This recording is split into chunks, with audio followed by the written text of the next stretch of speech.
All right, good evening, everyone. Welcome to the September 25th LOCAC meeting. It is 6:30, so we're going to get going. Let's do a quick roll call. Andrea Luker, Present.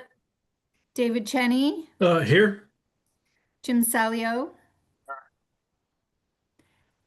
Gary Katayama, Here. Brad Spar is absent, myself, John Lynn, I'm here. excellent. Jim Stanfield, Yeah. Molly Brown. Here. All right, great. Starting off with chairperson announcements. There is a community workshop. This is the second workshop for the SLOCOG Morro Bay Estuary Climate Resiliency Transportation Plan. That is a mouthful, but it has to do with South Bay Boulevard and how to improve the South Bay Boulevard so that is not prone to flooding from climate change and weather. So the workshop is going to be October 22nd. It's from 6 to 7:30, and it will be at the El Morro Church of the Nazarene on Santa Isabel Avenue. That's 1480 Santa Isabel. If you want more information, you can go to slocog, SLOCOG.org, and you can find out more about it there. But I just want to put that on everybody's calendar. I think a number of you were there at the first one, and it was very, very informative. I'm sure this one will be just as good. A couple of notes for everyone. We had expected to get a big report from the Basin Management Committee regarding the sustainable yield for the basin. They're not ready to present that information. They actually postponed their regular Basin Management Committee meeting, and the new meeting for them will be next week, October 2nd at 3 p.m. It's at the CSD office on 9th Street. And after that, they will be here at our LOCAC meeting in October. We also we're asked to schedule a report from the Regional Water Quality Control Board. They were coming to talk to us about Diablo Canyon and water. They asked that to be rescheduled for next month. So those two things we'll have to wait and see. They'll be showing up in October. And then just real quick information about the town hall meeting that was held regarding Sunnyside School on Saturday. The PowerPoint presentation that we did at that event is on our website. Our website is locac.info, locac.info. If you go there, it's right on the first page. You can click on it and you can take a look at the PowerPoint slides that were presented at that town hall meeting. Full of information, there was a little video that was included, but we weren't able to get the video up and running. But all the information you need is there.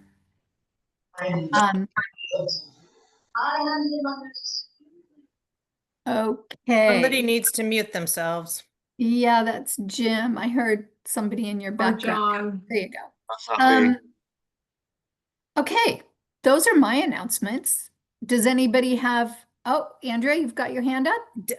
Deborah, you know it wouldn't be a complete meeting without me just stating my continued frustration about not getting answers to our questions from the Basin Management Committee. I know Jim Salio's smiling and laughing at me, but it's frustrating. And now we've gone, I don't know, 4 months or so. So I appreciate all your efforts. And then the second thing is a question for you. And I think I asked you, and I don't think that you had that information, but Diablo and water, that's just so curious to me. Are we talking about desal? Are we talking about who knows what? Any idea on that? Any further info? I wish I knew. It is very mysterious because when I asked him if it was about the extension of the license, he said, no, it has to do with water. Well, obviously, they're the Regional Water Quality Control Board. So I don't know what it's about. I do know that there was sometime in the past a spill out of Diablo Canyon, and as a result, Diablo Canyon had to put up $1 million of grant money, and some of that money was issued. I think 100,000, maybe a little more than that, went to the BMC to do a study, and then the Cabrillo Estates people applied for a $40,000 grant to see about bringing the sewer up into Cabrillo Estates, and they were awarded $40,000 to do a preliminary engineering report. So there are water issues. I don't know if that's what they're going to talk about. I Okay. have no idea. Thank you, Deborah. I appreciate all your work. You know that. Yes, thank you, Andrea. Okay. I see Gary Katayama. Gary, go ahead. Yes, I just wanted to mention on the website, David had been putting the upcoming meetings in manually onto the front page. I embedded a calendar on the front page, so any committee chair can add or subtract events if they feel comfortable with that process. Nice. And so it's a live calendar, so that way anybody that goes to the website can see the upcoming meetings. Yeah, that's great, Gary. That's so cool. So for those of us who are committee chairs, you just go to the LOCAC email and click on the Google Calendar, and there you can input whatever information you need to input onto that live calendar on the website. I love it. Okay, any other council announcements? John, I see your hand up. You need to unmute. Hey, thank you. Back on your Diablo Canyon water issue, the presentation that was postponed that we will get in the near future is from what entity? The Regional Water Quality Control Board. And did the Diablo PG&E fine that they put money up go to the Regional Water Quality Control Board for their decision making? No, it went to the Rose Foundation. The And the million Rose dollars. Foundation distributed the money. Oh, and is it already distributed? Oh yeah, it's all gone. Oh, okay. I All right. I believe. I don't think there's any money left. There was a certain amount of time where you could apply, and that was last year. I see. And we were lucky enough at Cabrillo Estates to get a small portion of that. We were very fortunate. We had a lot of support from S&T Water and the Basin Management Committee, and also the Estuary Bay Foundation. They all sent letters of support for us to receive this funding to do this engineering study for putting the sewer up here. So to summarize, the regional board doesn't have any pot of money that we know about related to this. No, and keep in mind the Regional Water Quality Control Board is a state agency. Sure.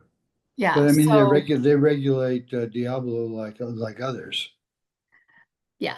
So We just don't know. Okay, fair enough. I'm looking forward to the presentation. I was disappointed that too. they canceled, and they really canceled at the last minute. At So least they didn't set the agenda item as no water. Well, we don't know that. exactly. Well, We'll why find would out. they? We already have no water. We'll find out. Okay, any other council announcements? I don't see anybody with their hand up, so we'll move on to county and local reports. Do we have the sheriff? I haven't seen him come in yet. No. Okay. If he pops in and I miss it, let me know. I also don't see the CHP. Obviously, we're just going to keep moving on down through this agenda. Basin Management Committee, that's postponed. Mason, I think this happened in the past. People forget that the fourth Thursday of the month is the LOCAC meeting, and if there's another Thursday, a fifth Thursday, sometimes people show up on the wrong day. Mason's not here, the sheriff's not here, CHP is not here. That's telling me that they were thinking that it's next Thursday. But we have Blake. Yeah. So Blake is Well, on Blake call. is a pro. So we're just going to go right to Blake because I think you must be here instead of Supervisor Gibson. Is that right? Yes, that is correct. I'll be here and Apologies, last month my internet cut out, and then luckily Bruce got home just in time to jump on. So I think everything's good so far today, knock on wood. I'm also surprised no one else from the county is here. So I think I agree with you, Deborah. There might be a misunderstanding as to the date. Anyway, I'm here. I've got a little report prepped. Some of the things that are going on in Los Osos, Deborah covered at the top of the meeting, or we will get to later on in the agenda. It's been kind of a slow late summer at the Board of Supervisors. We did have an interesting item hearing on Tuesday. I believe your council got a presentation, it might have been a couple months ago, about an incentive program for affordable housing that the county was considering. With the understanding that there's a shortage of available affordable housing being constructed versus regular housing, the thought was that developers could pay a fee. That fee is currently set at $30,000 per point. I'll get to what that means in a second, for incentives, and then those funds put towards things sorry, the funding would go to the County Regional Housing Fund and contribute to projects such as those that are put forward by People's Self-Help Housing or HASLO, and help them leverage funds for larger, fully affordable developments. What the developer gets is waivers on certain things like guest parking, adjustments to maximum height or setbacks, or the maximum dwelling per acre on large parcels. So the Board of Supervisors heard that on Tuesday. It did pass on a 4-1 vote. Supervisor Gibson voted no. If you're interested in hearing why, I can go into that. The short version is he felt that the money that potentially could raise versus what we used to have in the inclusionary housing ordinance, which was deemed a failure, was less than half, and that it lacked detailed analysis of the demand. And he also had concerns over how some of those incentives would work. That was the introduction. The actual ordinance will come before the board again on October 21st for final hearing. So there's we'll see. I don't know that Supervisor Gibbs isn't expecting to, quote, win this fight, but that's just part of how disagreements on the board play out. Our next meeting on October 7th is very light. October 21st has the aforementioned ordinance update and a few land use appeals that aren't in the Los Osos area. So it's just kind of a slow month. And so by the time all that happens, we'll be back before your council again to say what's going on. But there's a lot going on in Los Osos, and I don't know that all of it necessarily is before the Board of Supervisors right now. But I'm, of course, as always, happy to answer any questions, take any comments, do anything I can for those who might be ready to go. Do we have any questions for Blake from the council members? John.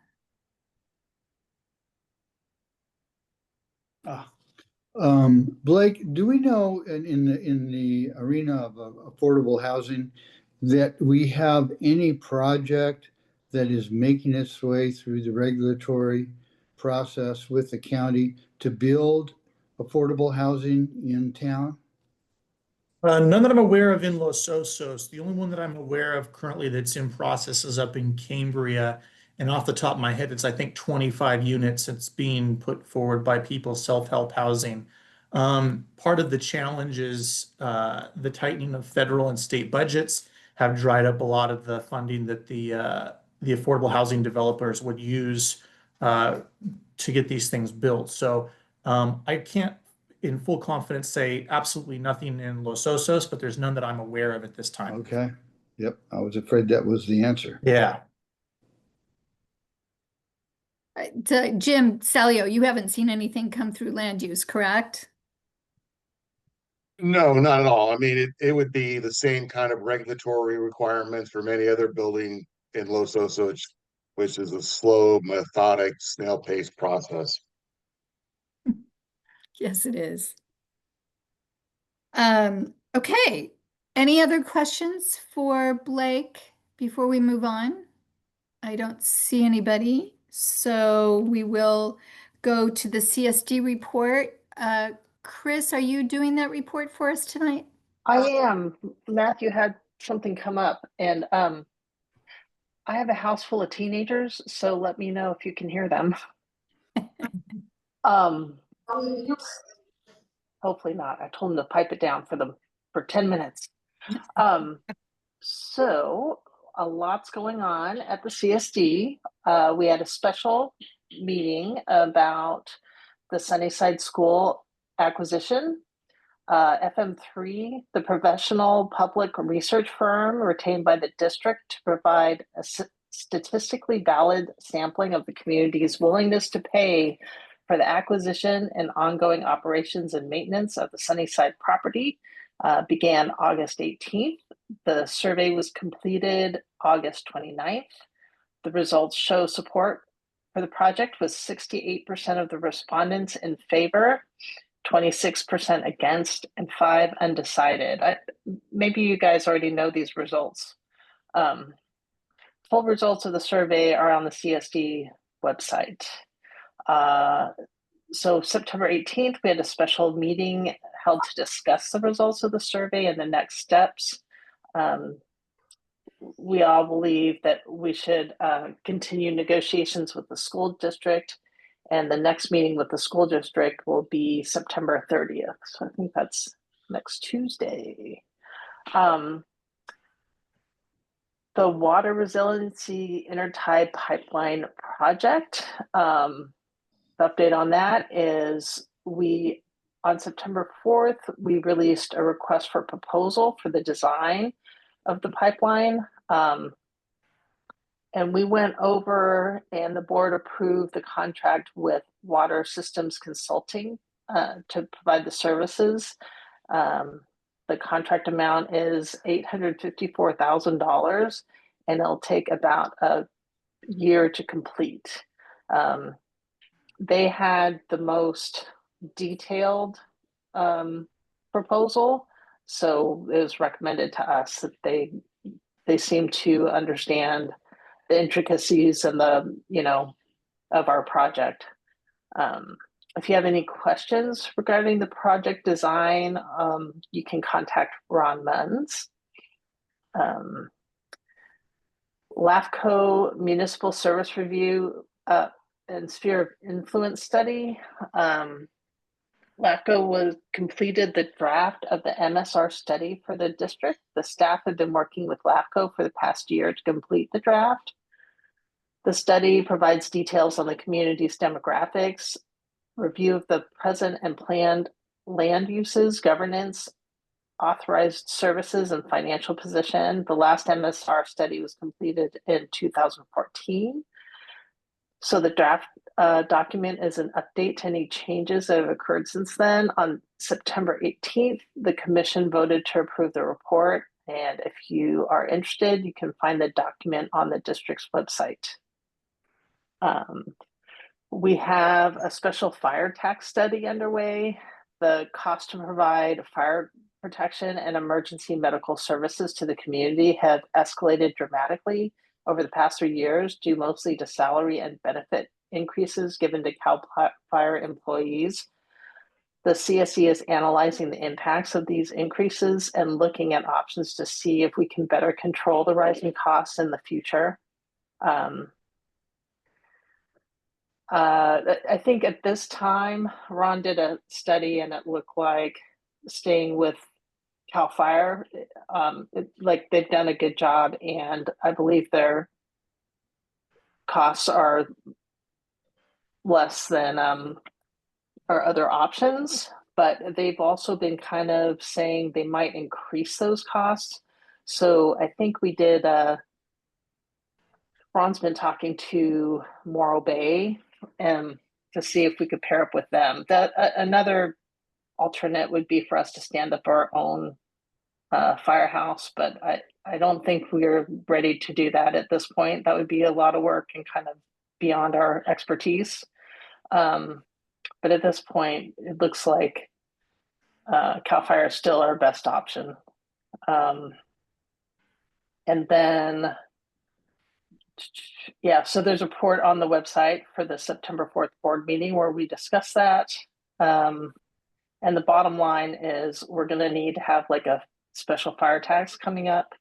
Um, oops, don't want to do that. Um, you know, I mean, I know people are price sensitive, but that's just what we're uh, for the first time in a long time not able to cover the cost of fire. So something has to happen. And that's the end of my report. Okay. David, I see you have your Yeah. hand up. You have a Yeah, question? just on the water resiliency pipeline study. So what's the output of that study is going to be what, a detailed engineering design and cost estimate? What comes out of that study? Oh, can I let Ron answer that one? Because he's better at that question.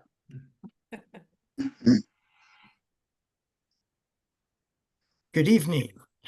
Yes, it's a detailed design service contract, which will analyze, the routing, study all the geology, the creek crossings, and ultimately the connection to the Choro Valley State Water Pipeline. Okay, and result in the cost estimates as well. Yes, it'll have an refined engineering cost estimate. Okay. Jim Salio. You're muted. Thank you. Chris or Ron, one of the things that we keep running up against is the inability for county Parks and Rec to provide park services for us. I mean, now we've got the Cuesta Inlet that they don't want to make that a park. Sunnyside, we're going to have to pay for, pay the county, or they're going to charge us for that. And the other, tennis courts has been a major problem with the county. Is the CSD has the ability, right, to provide park services. Is there any thought of the CSD providing park services in Los Osos so we don't have to deal with the county? Great question, Jim. And it all comes down to money. I think the district has the ability to do it, but we need financial support to actually carry out that mission, Right. And I agree. And I think though that might be something we need to start looking at as a cost to the CSD and do an assessment or tax for that, because it's not going to get any better. And if we want to improve the park situation in Los Osos, I think the only option is really for us to take it over ourselves. And I don't disagree. And this is like a community conversation we need to have. There is great needs out here. The county has indicated that their budget restrictions or, confines aren't going to be able to help us out. So as a community, we need to make those decisions. Um, Tom wants to say something. yeah, let me finish with council members first, and then I'll get to Tom. Ron, you and I have had this conversation before about having a pathway that would follow the installation of the intertie project. Is that something that's still feasible? Oh, boy, that's a It tough would be one a because trail. It would be a trail that would essentially connect Los Osos to Quintana and be part of what could be considered the coastal trail. that's a tough one.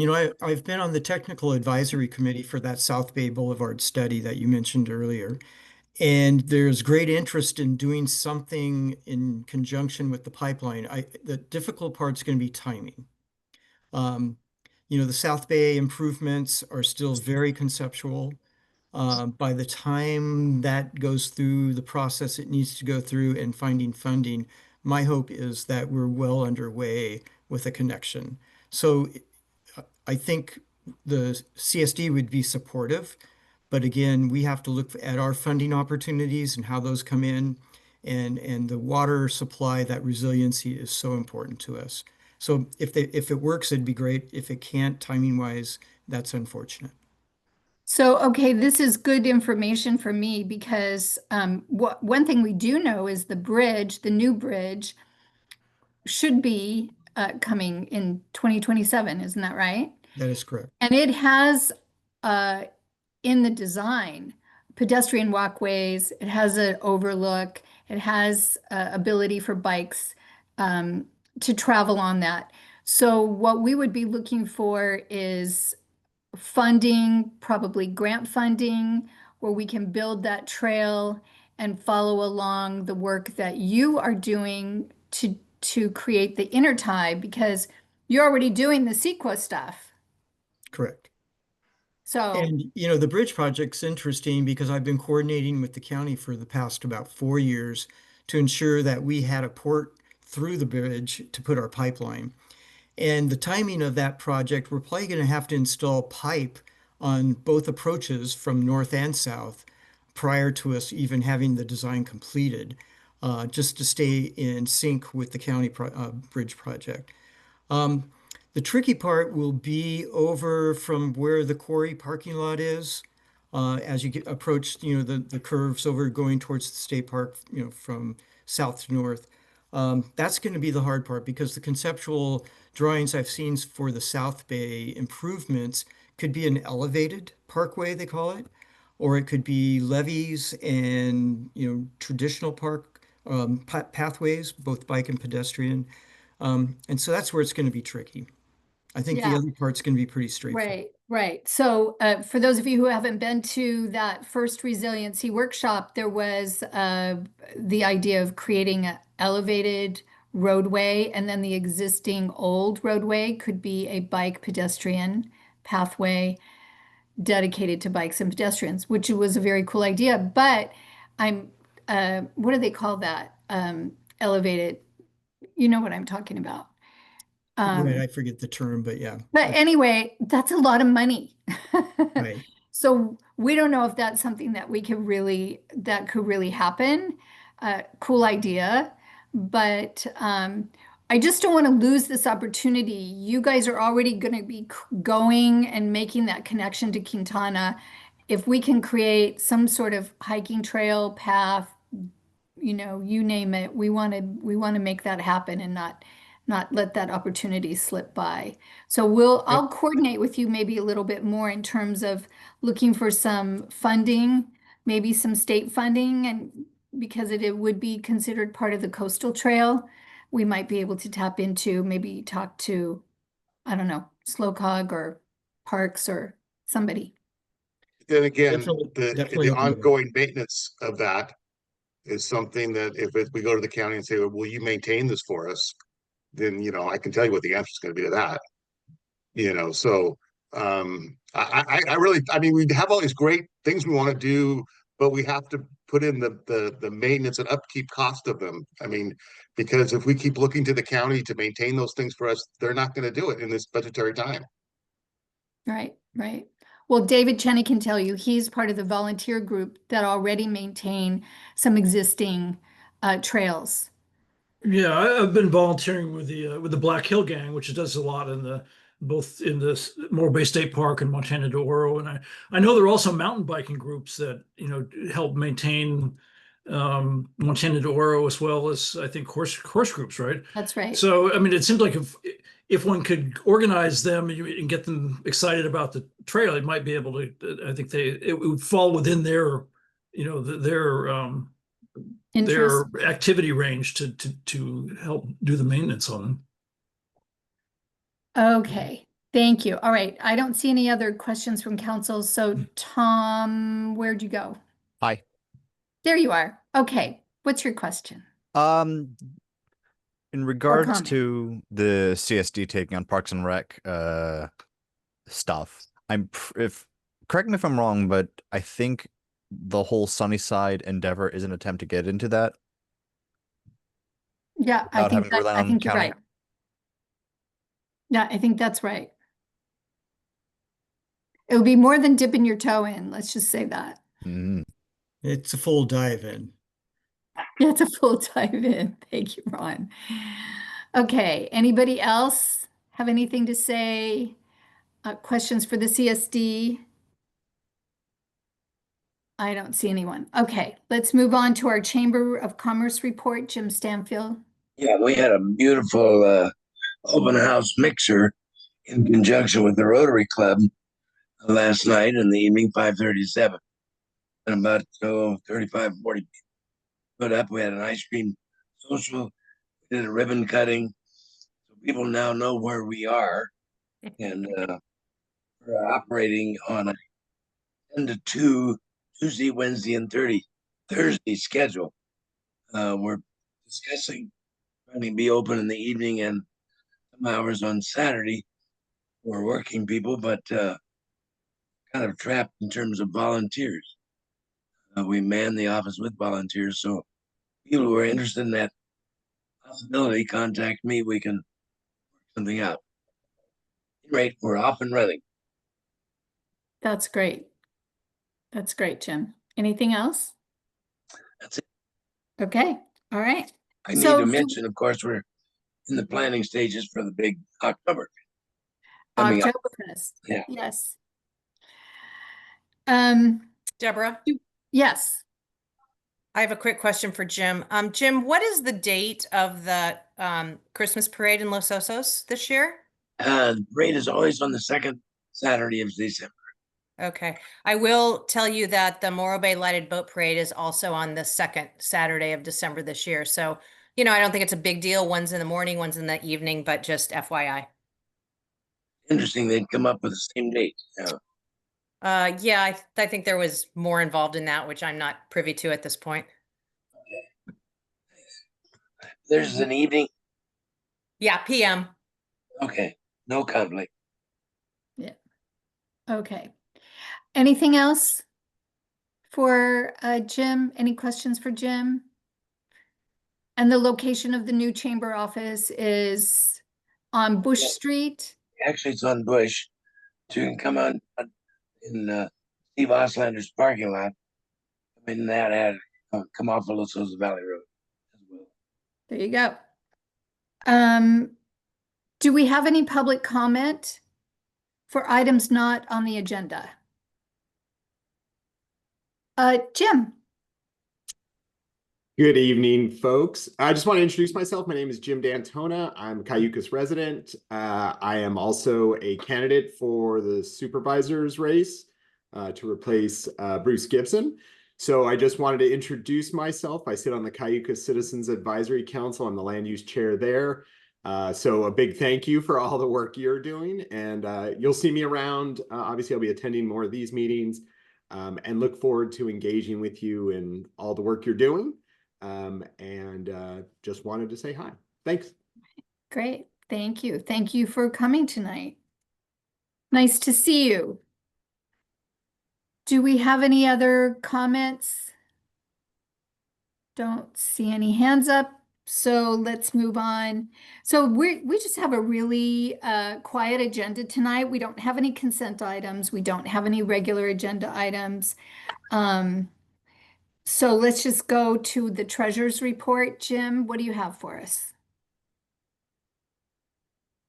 Yeah, we have a beginning balance August 1st of $1,177.41, and a marvelous increase that came to us as a result of interest for 6 cents. We have the ongoing PayPal expense of $10, and we received $1,500 from the county at our request. So our ending balance is $2,667.47. Great. Yes, and just so you know, the money that we got from the county, Blake, did you have something you wanted to say about that? I just want to make sure I understand where that money came from. Is that the one that came from Supervisor Gibson's funds, or was that the new version through admin? It's what came from Supervisor Bruce Gibson. Gibson's on. Okay, good. I thought we were going to give you guys a fill up right before the end of when that ran out. So I wanted to make sure that's what that was. Okay, great. It was. And you did, and thank you for that. That money is going to be used to support the 2026 elections. And we're going to talk about elections later on in the meeting. So just in case you were wondering why we Perfect. requested that money. Yeah, that's no problem. Can it hasn't been approved yet before the board, but I'll just give you guys a heads up of the new policy. I think it's roughly it's like $1,600 or $1,700 per advisory council. It's going to be very similar than the way you guys did it in the past. It'll just route through the administrative office. So you guys should be good for a while, but when it does come time to get to refill your coffers, keep us posted. We'll help you through that process because it'll be new. And Blake, is that per community advisory committee? Yeah, the original version was to have it split by supervisorial district, but as you might recall, some districts have more than others, and that creates some winners and losers. So we were able to make sure that it was per advisory council and that it was even across Okay. the board. Great. Andrea? Clarification, the money that we just got, which we appreciate, is from last fiscal year. And so is there another now $1,600 for this fiscal year that we could apply for at any time? That is correct. Okay. And I know that- Tree and but- Landscape but- has some But that needs. money will need to last you until the end of fiscal year 25, 26, which would be June of 2026. So keep that in mind. And Blake, do you know when it's going before the board for approval of that new policy? I've been hearing sometime in October, so here pretty soon. You guys are in good shape for now, but yeah, that should get taken care of, and we'll make sure that you guys are aware of the new policy when it comes. Great. Hey, all right. Any other questions for Jim Stanfield as far as the Treasury report? I just want to indicate my appreciation to Blake too for his help. He's always good for us. Yes, thank you, Blake. We Thumbs do up to Blake. appreciate you very much. Got you speed dialed, you know. Okay, let's go on to committee reports. Jim Salio. Land use did not meet in September, the first Monday in September due to a lack of agenda items. So we have nothing new to report. Okay. Tree and landscape. Tree and Landscape did meet. We talked about, interestingly, funding for planting some of the trees that we do predominantly in the county right of way, but also some on private property. So we'll be talking to Blake in the very near future about that funding. Okay. Active transportation, that's my committee, and we did not meet in September, so I do not have a report. So that brings us to our business item section.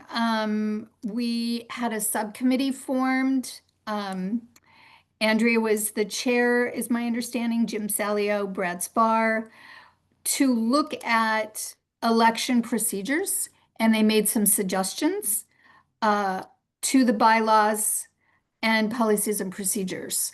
So Andrea, do you want to put something, are you going to share screen or do you want No. to just walk through it? Okay. No, I was just going to walk through it because everybody, I sent this some time ago. I got a few comments, but not too many. It was a red line document. I sent it again not very long ago. So I was just going to go through the big changes. A lot of the changes are, correcting things like our meeting date, time, and that sort of thing. But specifically to elections, here's what we are proposing. And thank you to Jim Salio and Brad Spar for talking about this.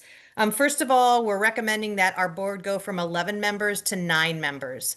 And that would be 2 from each of our districts. So that would be 8 members.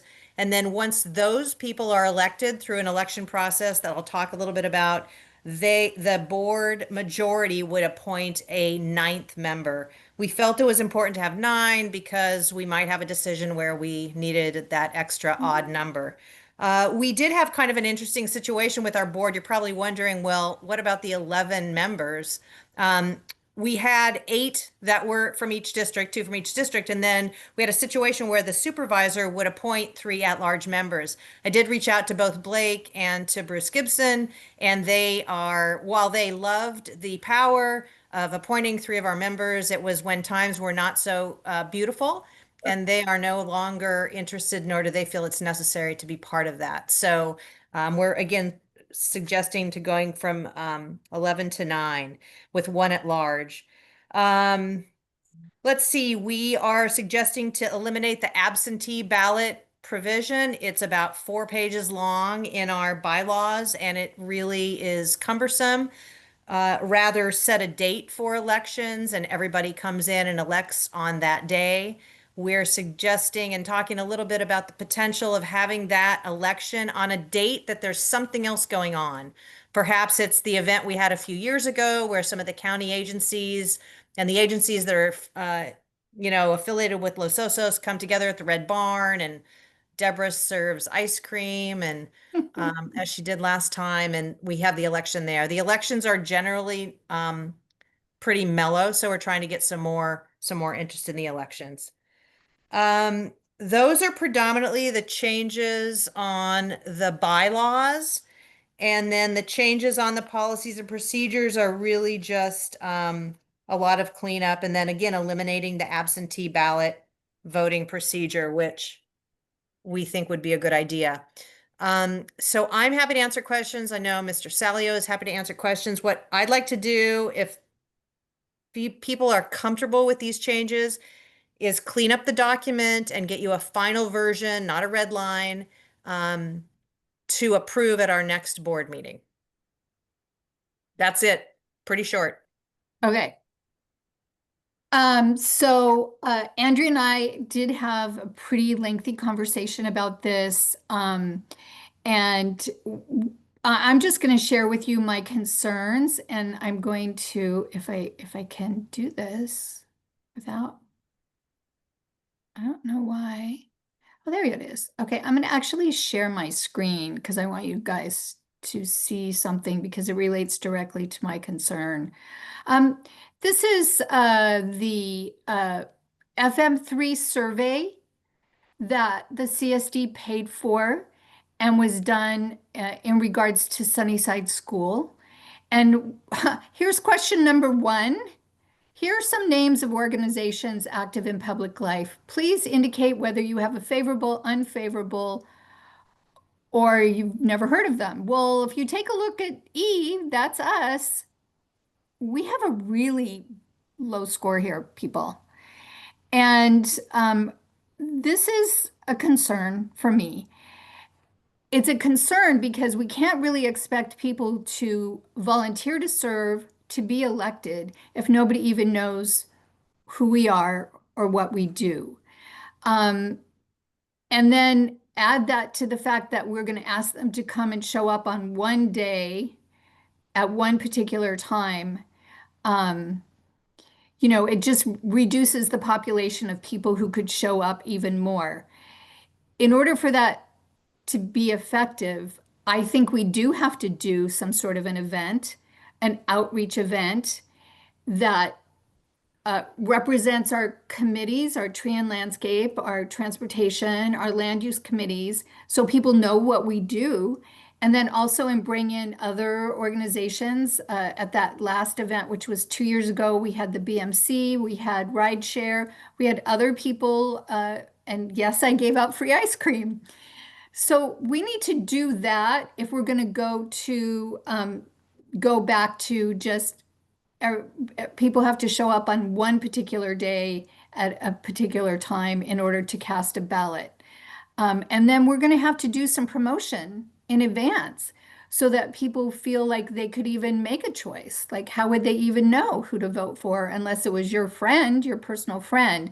So I would really like to incorporate into this discussion of elections, how can we bring those numbers up about, I'm just looking at never heard of, 19%. And then, well, I heard of you, but I don't have any opinion about you, 27%. That's kind of sad. Deborah, I almost think we're talking about 2 different discussions here. I I feel like agree. I feel like we need to amend. Well, we can either have this one that you're proposing first before we amend the bylaws, or we can amend the bylaws and then speak to the concerns that you have with the amendments by doing something. But I feel like it's muddying the water. The idea is really just to decide whether or not we want to amend the bylaws and articles. But your points are valid, and I think we need to address them for sure. And I appreciate the information. I don't And I think it's take your that- point. Yeah. And yes, we need to make a decision about how the elections are done. And that's fine. And then if we decide to do it the old-fashioned way, which was the way it was before COVID, because we instituted the paper ballot during COVID. And I would like to keep that in there as an alternative in case we ever need it again, instead of having to go and recreate that again. But you know, I can be convinced otherwise. I just feel like you could just leave it in there and have it be, so should we so choose to do that, we could do that if we wanted to.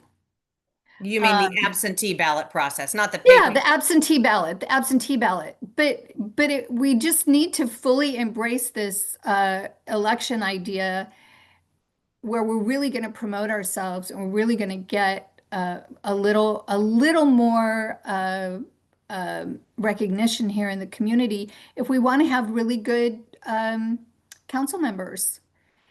We've had a vacancy in District 2 now for 2 years. Yeah. So Um, that troubles me. David, I see your hands up. Yeah, I just want to ask what alternatives do you look at? I mean, I guess I would guess that doing a regular, sending a mail ballot to everybody in every household in every district with with the ballot appropriate for that district, it would just be too expensive. Is that right? And I guess online doesn't really work because you don't really have email addresses for people, nor do you have There's a a way to verification. really verify. Yeah. Yeah. Yeah. Exactly. So, Yeah, So we- this is just, well, we're like old fashioned. This is like Iowa, you show up and vote. yeah. I mean, I guess, and I guess it's not an alternative to piggyback this on some other election that's going on, and because the districts are different and it makes the ballots too complicated and expensive. Is that correct? Well, Yeah. it would still be a huge cost if you add something on the ballot. That's like 20K easy. Yeah. Hmm. So, David, to answer your question, additionally, we looked for simplicity because the document that we have now, it has 18 pages on voting. It's ridiculous. No, I mean, I almost wonder if that's prohibitive to people because it's like, why would I even go through that process? And then, yeah, I think that was it. Just simplicity and making sure we've got a document that's readable, that's easy to, figure out. Okay, so I mean, but you could separate out that paper ballot into a different section so it wouldn't have to clog up the understanding of what the procedure Well, is. I wouldn't put the absentee ballot in there at all. If we ever need to do it, then I think we go back and change it, because if you leave it in there, the people are going, well, why aren't you doing an absentee ballot? That kind of stuff. I think we just make a decision. We're not doing, and then if an emergency comes up like COVID, then we can always switch to doing, some And other kind of ballot where people don't show up. The thing too, Deborah, is that you have to insert the absentee language in the procedure, because then it's like, here's the procedure to do this, and includes the absentee procedure as well. And then so it's not just an absentee section. And just to make sure, we are doing paper ballots. So we're just not doing the absentee. You will get a ballot when you come to vote. It will be your district. You'll have to verify that you're in the district with some sort of mailing envelope or something, or an address or a driver's license. And then you'll get a paper ballot to vote on. So we'll definitely do that. Okay, Or that's proposed, I should say. all right, I'm gonna unshare this now. Yeah. But I don't think know your if anybody else discussion saw is, that, I and think your discussion is great for the next meeting. I think it's a great discussion. raising our profile. Yeah. Absolutely. I think that's really important. And I think that's really important as the closer we get to the election, but that should be a big part of what we're doing is much more public outreach. And like, for instance, I'm going to go talk to the Los Osos Rotary in, I think, December or something like that, about LOCAC and what it is and how you can get involved and why it's important for our community. Thank you. Yeah. We should, Is yeah, David, go ahead. there money to send out a flyer to households that would, say who's running and give the ballot in advance, or how do you inform people about the election? I would say that we can do it by social media. We can do it at our meetings. We can do it at Lososo Our website. CSD on our website. Yeah, people, I think if we sent out a flyer with everybody, people could be confused about what district they're in. So, yeah, I think we haven't done well. I think we can look at the outreach and do a better job. Yes, I certainly agree with that. Any other comment? Go ahead, Molly.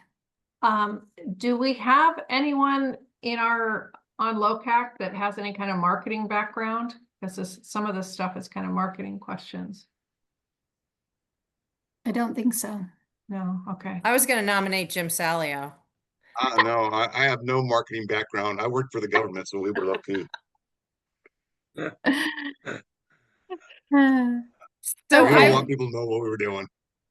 What I will bring, just so you know what I can do certainly is if people are, we don't need to, I would not recommend a vote tonight, but what I can do is come back with a clean document. It will be reformatted because the formatting on this original document is horrendous. I can also include, the original red line document, so you could see that and bring this back next time for a vote if we can decide on the parameters as a majority. well, I appreciate all the work you did. You've certainly convinced me. I think we should, as you say, simplify this and then accentuate the work we do, why we do it, and how it benefits the community. And so that discussion would follow. So if anybody else, do we want to make a motion, or can I just ask you to bring it back next month and we'll vote then? Yeah, I think I understand. I Yeah. think people are comfortable with it, and I will send it out ahead of time. So please take a look at it. It will be a riveting document that you will be able to read for bedtime. And if you have any questions, let me know. But yeah, let's do that, and then maybe Deborah schedule that discussion that you suggest for next meeting. I think it'd be perfect. Thank Okay. you, everyone. Andrea, I think you should just send us a clean document that what we'd be accepting. You know what my red line? They just get so confusing. Okay, thank you. Everybody's gotten it already twice. If you I don't know, want but you it, never go know. find it. Thanks. No, it's good, but yeah, it's just simple as what we were after. All right, Good excellent. deal. Good deal. All right. Thanks so much for the work on that. Thanks, That's everyone. not the most joyous. I It was don't fun. I know, Andrea, you do like it. That's It's a blessing. bylaws and policies and procedures. It's like, what gets better than that? Your wheelhouse, huh? All right.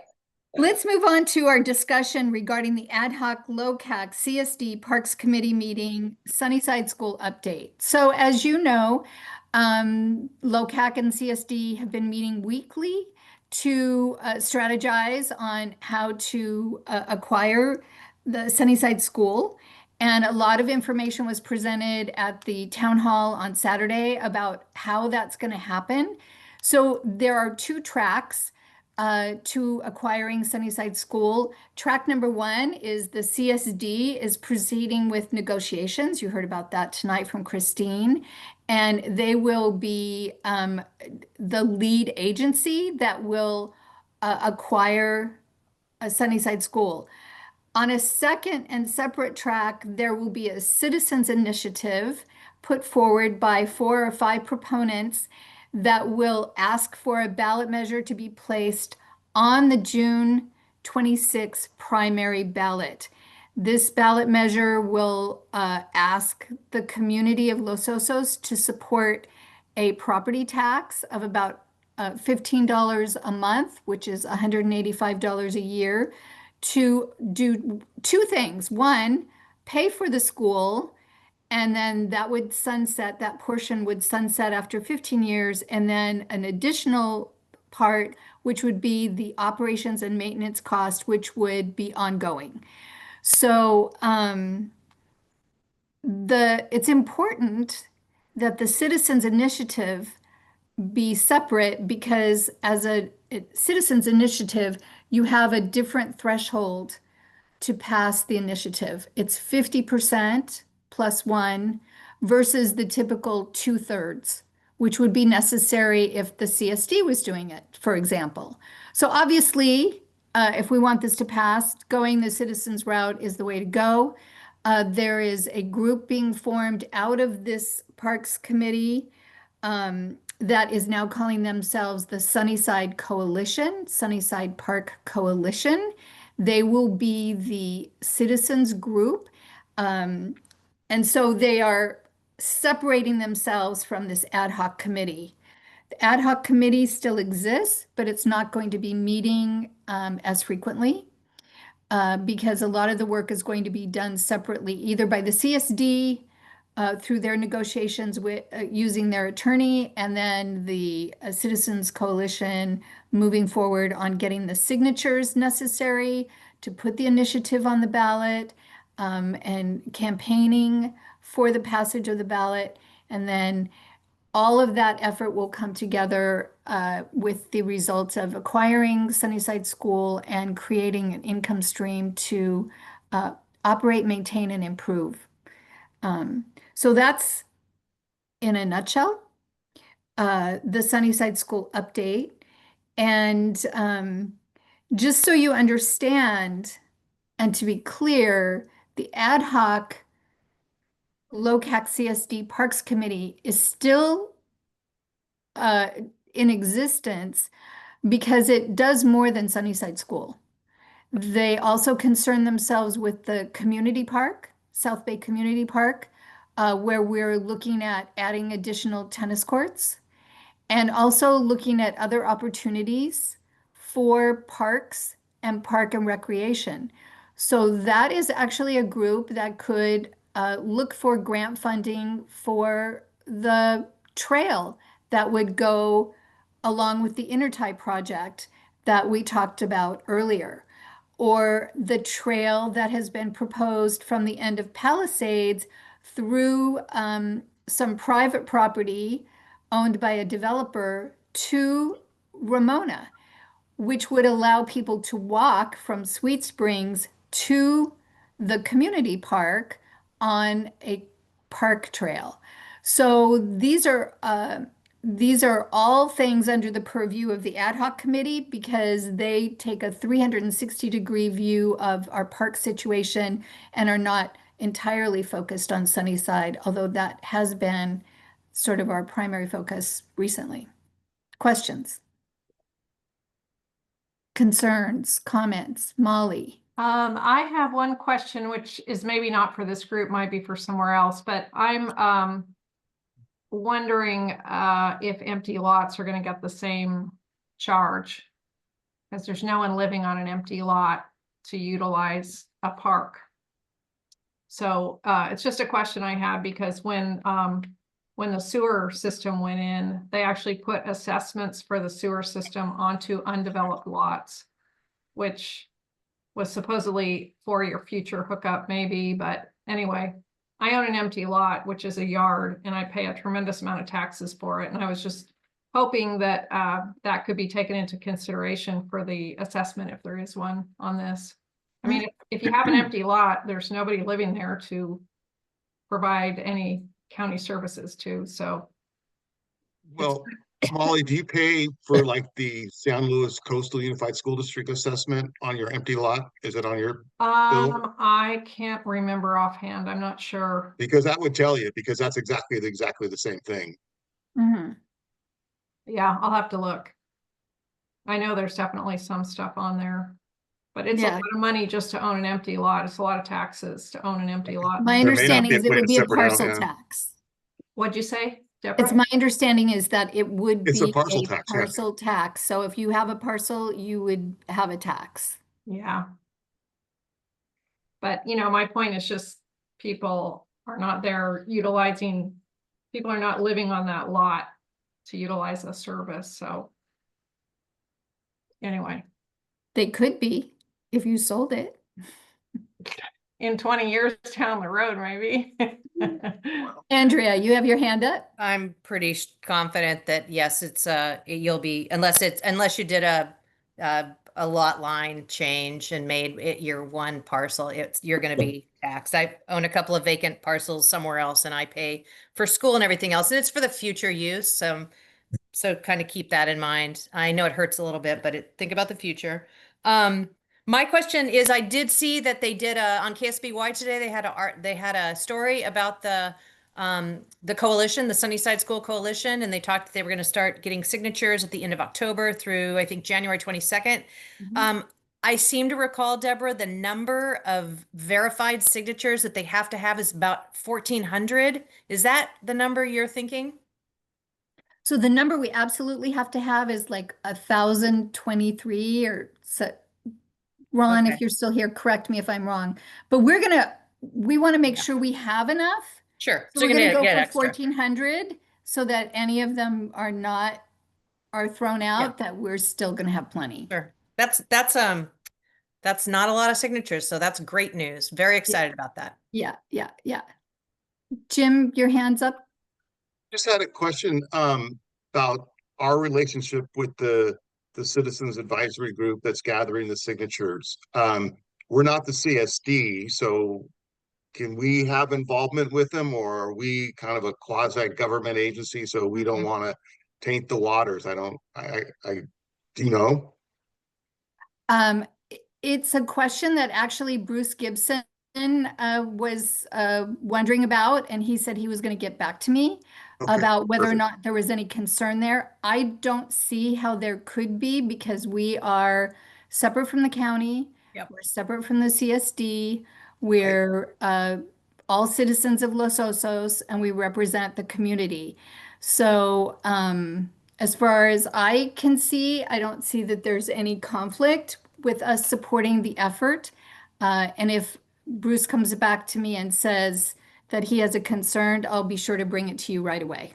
Yeah, well, I mean, I'm sure he's going to consult with county council, so it would be good to get that advice before we did anything. Yeah, they're not going to be collecting signatures till the end of October, so we have some time. But we have, just as a reminder, in our previous meetings, voted on whether or not to continue to support and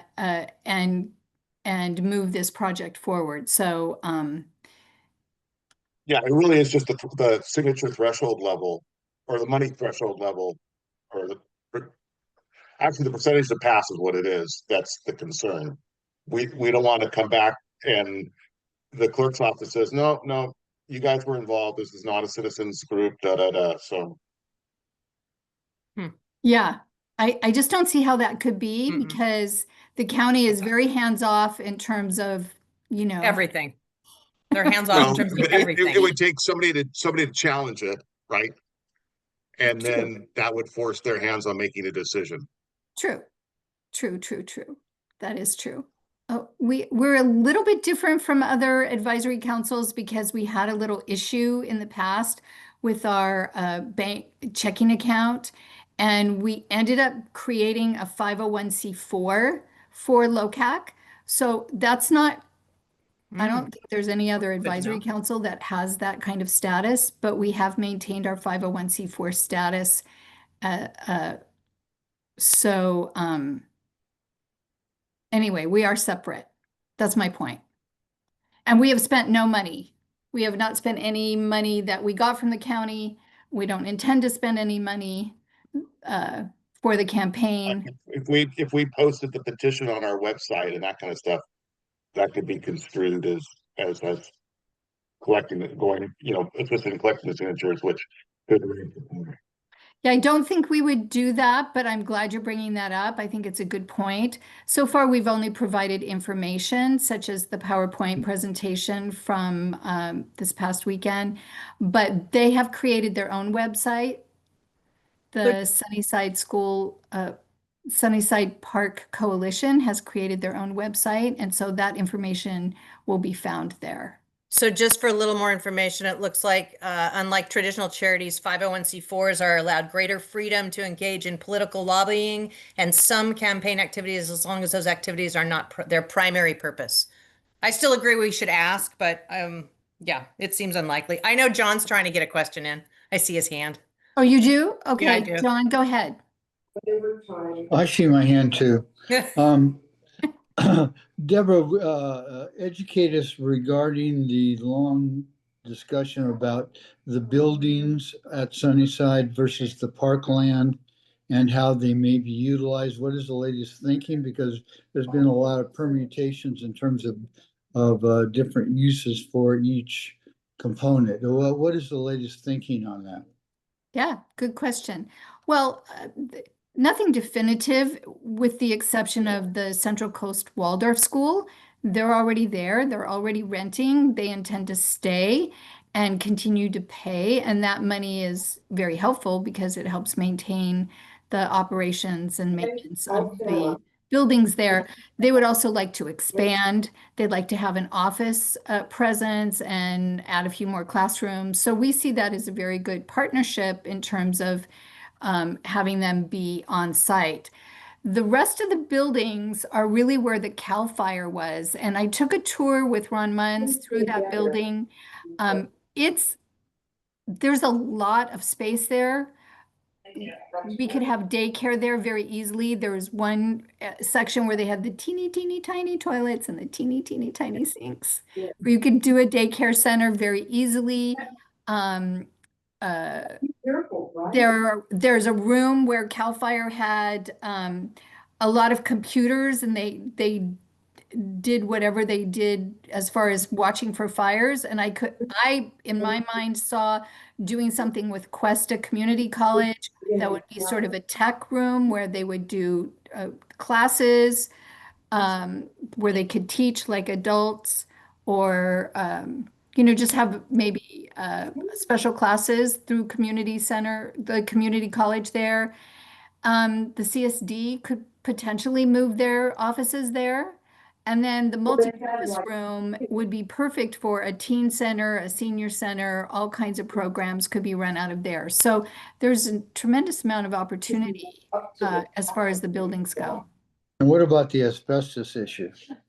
As long as you don't punch through the ceiling, it's not an issue. Okay.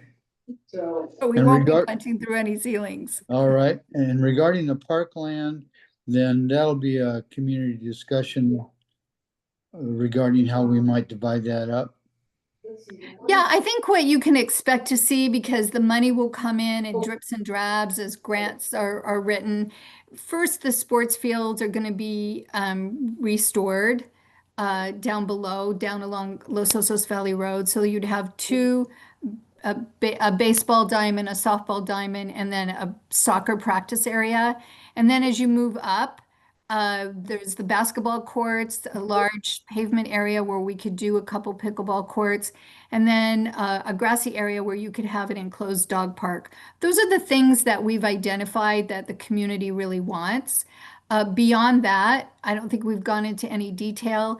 Once you get all the way to the back, where at the very top of the hill, where it's really still in a state of a natural state, no one's talked about doing anything other than doing native planting up there, creating maybe little hiking trails or walking trails up there, and not anything. I don't see that changing. All right, I appreciate it. Thank you. You bet. Any other questions? Ron, did I do a good job explaining maybe he's not still here. I don't know who's here still. The buildings, but yeah, we just kept walking and it was like, wow, look at this room. Wow, look at this room. Wow, there's a lot of rooms. And there's a little kitchen there. It's not much of a kitchen, but there was something there. Okay, is that it for Sunnyside? No more questions? Okay, let's finish off with this real easy one. I had several people reach out to me after our meeting last month about the AI generated minutes for LOCAC. And they were like, please, please, please provide these written summaries for us so that we don't have to go through the video to find out what we want to know. We can look at the summary, and then if we want more detail, go to the video. So I would like to propose that we don't call them minutes, that we call them a AI generated summary. I will go through and make sure that there's not any personal stuff in there. Sometimes that happens where the AI picks up, oh, somebody had a vacation or whatever. We don't need to have that in there. But if you have a concern about that, I would suggest you take a look at the what the AI is generating. It's pretty good, really. And if it's not accurate, then I would strike it out. But it's pretty concise. Andrea? Oh, I was just curious if those that reached out are they members of our board? Or are they No, members of our people in the community? community. Oh, it would be great if one of them was in District 2. They could join our board and do the minutes for us if they're so interested. I'll just say, just a suggestion.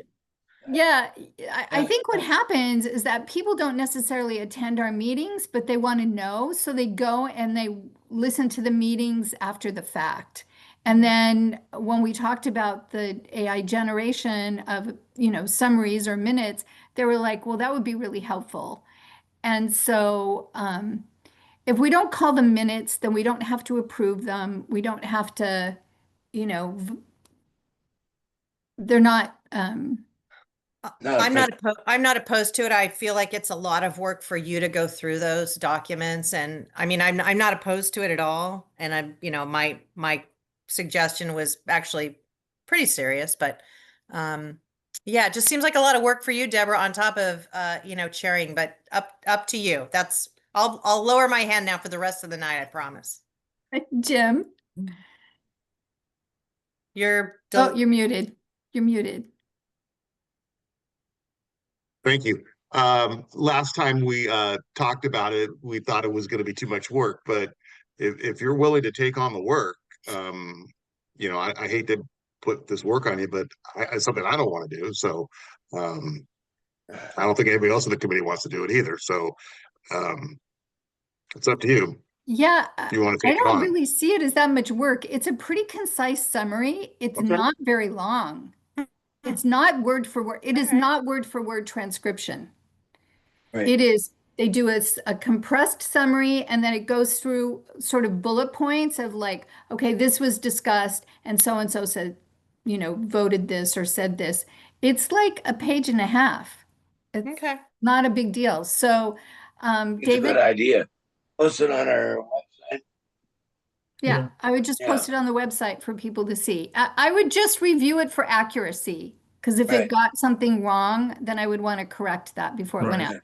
I David? agree, Yeah, I agree. that was my point is just that I think it is important to review it for accuracy, just making sure there's not gross mistakes like they say we voted one way when we voted the other way or something like that. Right. What else I was gonna, it's some other comment which I forget what it was. You'll remember. Yeah. Or not. But even for myself, I usually just scribble on my agenda over here, but if I wanted to go back and see the way somebody voted or how we made a decision, Helpful. I have to go through the video just like everybody else. And if I had a summary that said, okay, this is how the vote went down, this is how many yeses, this is how many no's, then I wouldn't have to do that. So, Is it easy to edit? oh yeah, it's very easy to edit. And who has the ability to edit? Just the chair, or can anybody edit it? That's the other. Anybody who has access to, so the chairs of the committees. So Okay. Jim would have access, Andrew would have access, and I would have access to be able to go in and review it and make whatever corrections are necessary. Okay, good. That's great. I don't know if you're turning it off in your committees. Jim, are you just turning that function off? Yeah, we're just doing the recording. Yeah, but because it's automatically doing it. Yeah, I've seen it come through. Yeah. So it's Mhm. there, whether you use it or not, it's already there. Unless you specifically turn it off. So if you want to check for accuracy, you could, look at it for yourself. But can I have a motion to test this out and see how we like it? And I make such a motion. all right, I'll thank second. you. And Jim, okay, thank you, John. All in favor? Aye. Aye. Anybody opposed? No. Okay, Thanks, good. thanks, Deborah. Yeah, well, I think it'll be good. I Okay. think it'll be good. All right. That's all I have. I we move we good? adjourn. All right. All right. Thank you, Okay. Deborah. Good night, everyone. Thank you. All right. Good night. Thanks, everybody. Thank you. Same.